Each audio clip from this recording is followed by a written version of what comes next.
In this video about the intermediate value theorem, we now present one of the main types of problems that shows up in the course of using this to try to solve problems. So the first of these is finding zeros of functions. As a starting point, let's recall the statement of the intermediate value theorem that we had from the last video. So here's our statement we had before. Right, if f is continuous on an interval, then for every m between f of a and f of b, there is a point c in the interval ab so that f of c equals m. Now, how do we want to use this here? We want to use this to hunt for zeros. So what this means is we want to set m to be 0 in this statement here. So instead of for every m, we want to say for m equals 0, I want to find a point in the interval ab where f of c equals m, because this is going to be 0 here. Now, how do I do this? How do I make this so I can apply the intermediate value theorem to n equals 0? Well, two things have to happen. One, the function f had better be continuous. And two, I need 0 to lie between f of a and f of b. If those two conditions are met, then I can apply the intermediate value theorem. So I need f is continuous, and I need 0 is between f of a and f of b. Need to be continuous on. But what does it mean if 0 lies between two numbers? Well, it means they have to be opposite signs. So this means f of a and f of b are opposite, i.e. one is positive and one is negative. Let's see what this looks like in the context of a problem, and then we'll go through the steps to what you need to do to solve this problem correctly. So here's a pretty standard problem using the intermediate value theorem. Show that the function f of x equals x squared minus 3 cosine x has at least one 0 between 0 and pi. Note that in this problem, it's not asking you to find where that 0 is. It's just saying show that there is one. That should be a red flag to say we're doing IVT in this problem because I just want has one 0 and not to find it. So this should tell you it's an IVT problem. So what do I have to verify to use the IVT? Well, I need that my function is continuous. So 1, f of x is continuous. Do we know this? Well, this is true, yes, because we have a sort of base knowledge. X squared and cosine x are continuous, and combinations of continuous functions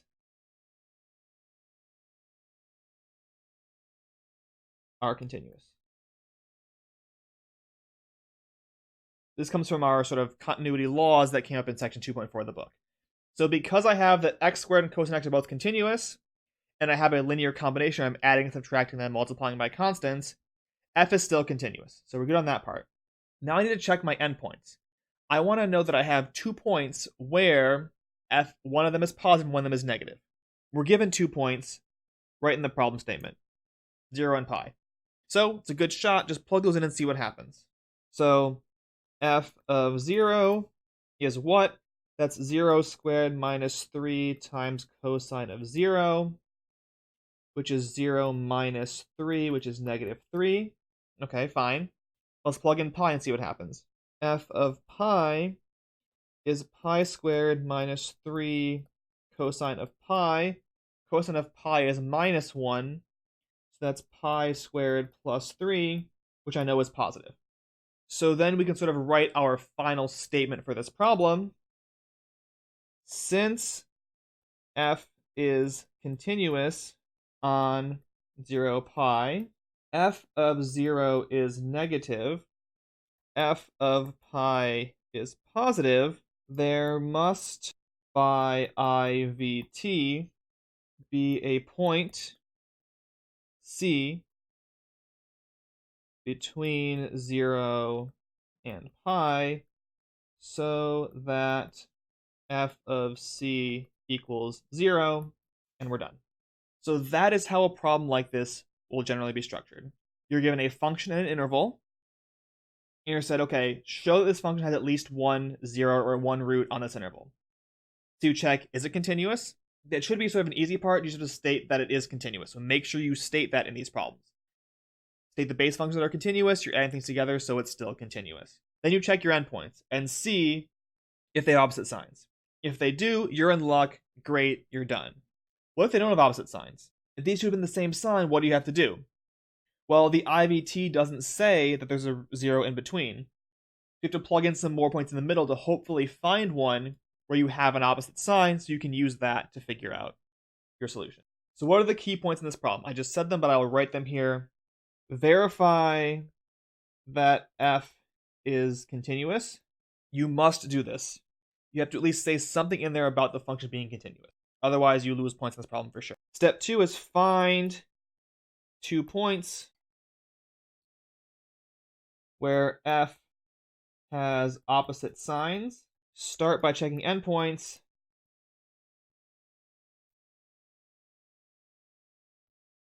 And 9 times out of 10, that's enough. The endpoints will be good, you'll be good to go. If not, plug in other guesses. And then once you have these two things, write a sentence saying, by IVT, we know that this has a solution. Something like, since the things you need to check continuous endpoints, we know that by IVT, whatever your conclusion is supposed to be. So verify it's continuous, find points where it has opposite signs to get your plus minus business, and then write a sentence about the result. For a second example, show that the function g of x equals x minus 5 sine of x over x minus 1 has at least one root between pi over 2 and pi.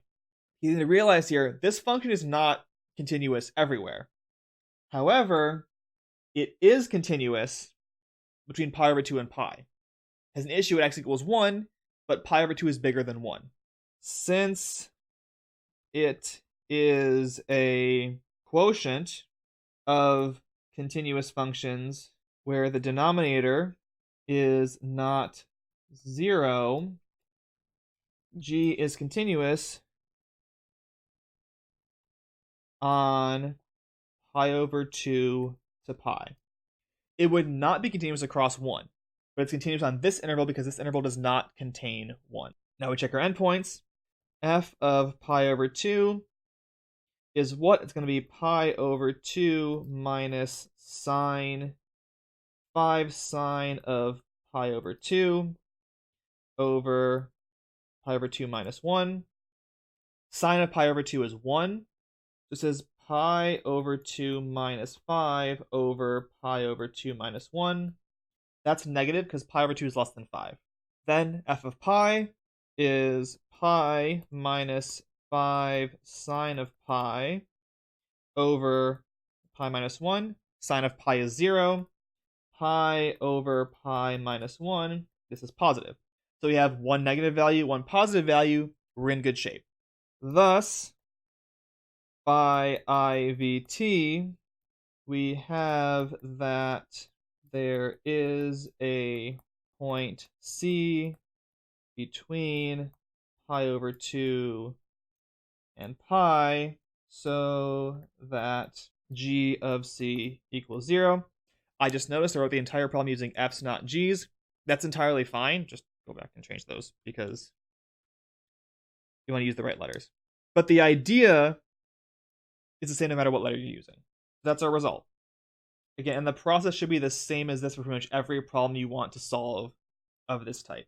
This also works for non-zero values.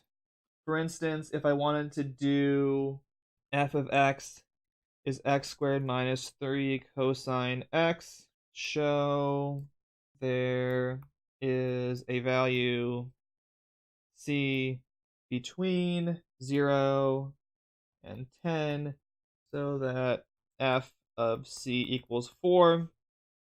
It'll work the exact same way as when you just did, except instead of looking for positive and negative, you're looking for less than 4 and bigger than 4. Right, that should give you a good idea of how to handle these types of problems if they show up on homeworks or exams. In the next video, we'll talk about a different type of problem that's very similar to this, but has a slightly different approach that also is solved using the intermediate value theorem.